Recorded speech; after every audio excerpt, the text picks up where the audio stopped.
विश्व एआई शिखर सम्मेलन में जहां एक तरफ भारत की प्रतिभा और बुद्धिमत्ता का शानदार प्रदर्शन देखने को मिला, तो दूसरी तरफ कांग्रेस की निम्नता और नग्नता का एक शर्मनाक प्रदर्शन देखने को मिला। जो कुछ कांग्रेस ने किया, यह सिर्फ एक राजनीति नहीं है, इसे सिर्फ नकारात्मक राजनीति कह के छोड़ा नहीं जा सकता। यह राष्ट्र के साथ हो रहे द्रोह के समकक्ष है, क्योंकि इस समय पूरा देश इस विषय को लेकर उद्वेलित भी है और आक्रोशित भी है।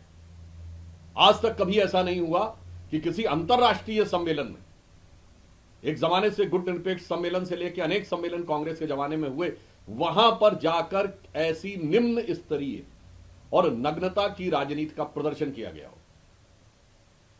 मुझे लगता है कि इस तरह के निंदनीय कृत्य के लिए कभी भी देश की जनता कांग्रेस को माफ नहीं करेगी।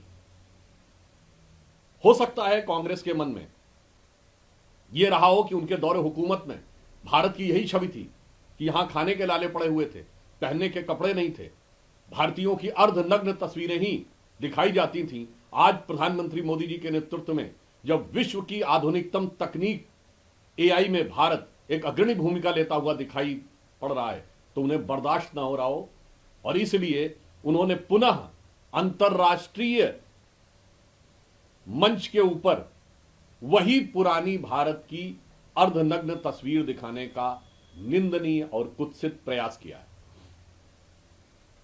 जहां एक तरफ प्रधानमंत्री श्री नरेंद्र मोदी जी के नेतृत्व में भारत का शानदार उभार दिख रहा है, भारत के प्रति संपूर्ण विश्व में सम्मान और संभावनाओं का पारावार दिख रहा है, और उसी समय लश्करे राहुल के झंडाबरदार भारत की इज्जत को तार तार करने में लगे हुए हैं।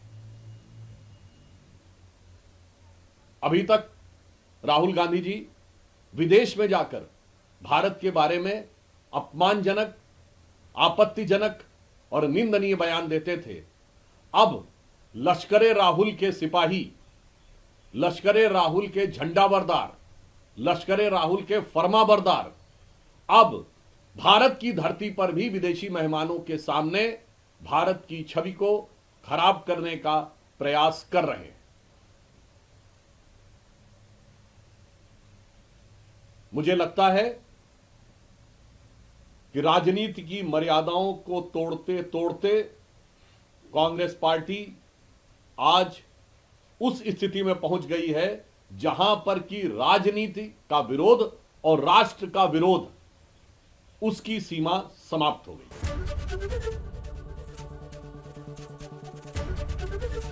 एबीपी गंगा, खबर आपकी, जुबान आपकी।